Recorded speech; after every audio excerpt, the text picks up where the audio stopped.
Ahoj, vítám vás u rozbalování říjnové pošty pro psy. Balíček budu rozmalovat společně s malou šampí, pro kterou je určen.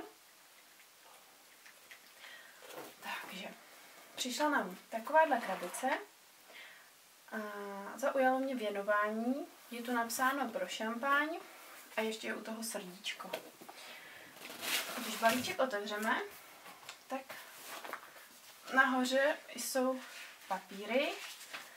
Ten jeden nám představuje všechny produkty, které se v balíčku nachází, a ten druhý je dopis, který je adresovaný přímo malé šampí. Mě tedy na něm zaujalo nejvíce rozloučení, kdy je napsáno: podrbání pro vaši šampaň za ouškem posílá celá pošta pro psy. Takže šampince vyřídíme to podrbání za ouškem, to ona bude moc ráda. Tak a teď už se dáme do samotného vybalování všech produktů. Jako první jsou na seznamu granulky Babydoc Basic Croc, což je super prémiové krmivo pro psy s normální nebo mírně vyšší aktivitou. Tak. Jedná se o tyto granulky. Bohužel jsou poněkud velké, takže to asi nebude nic pro nás. Každopádně je darujeme jinému pejskovi. Další na seznamu jsou granulky Babydoc Puppy Gravy, krmivo pro štěňata. Ty jsou mnohem menší, takže pro šampinku také stravitelnější. A včera je ochutnala a moc jí chutnala. Jako poslední granulky na seznamu jsou Babydoc Sports Croc, krmivo pro aktivní psy. Ty jsou také trošičku větší, takže je asi pošleme dál. Další položkou je hračka. Jedná se o Nobby Frisbee. Jeho průměr by měl být 15 cm, což je opravdu super, protože se skvěle hodí pro malé pejsky, jako je právě šampinka. Ta si z něj tedy udělala spíše hračku na kousání než na házení, ale frisbee ještě nemáme a udělalo jí opravdu radost. Další byly v poště pro psy Psí kusy, což je nejprodávanější časopis nejen o psech, ale také o lidech. A na ten časopis jsem se až tolik netěšila, jelikož jsem si ho právě nedávno předplatila. A o to víc mě potěšilo, když nám přišly Psí kusy staršího data, tedy 7/2013. A ty tedy nemáme ještě a moc se těšíme, až si přečteme zajímavé články.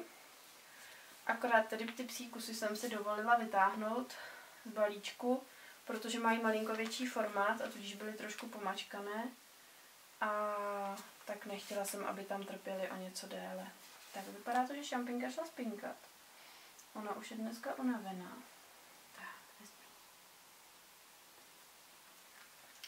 Jako další položkou v seznamu je ručník. Ultrasavý ručník pro psy od firmy Trixie. Ten se bude skvěle hodit na nadcházející zimní období. A poté jsme dostali také něco na chuť. Pamlsky pro psy Trixie. To jsou tedy takovéhle jakoby taštičky. Ale jsou poměrně velké, takže pro nás nepoživatelné, protože šampí si s tím bohužel neporadí. Takže jsem přistoupila k radikálnímu řešení a pamlsky jsem jí nadrolila. Tak, ona si určitě ráda vezme na ručku. Tak, vezmi. Jsem ráda, že jsme mohli tyto pamlsky vyzkoušet, protože jsme zatím takovéhle pamlsky vůbec nekupovali. A aspoň víme, že jí chutnají. A úplně poslední položkou v naší poště pro psy byly dentální kostičky Dentafun s kuřecím masem. A dostali jsme tedy celkem 4 kostičky, jsou takto zabalené.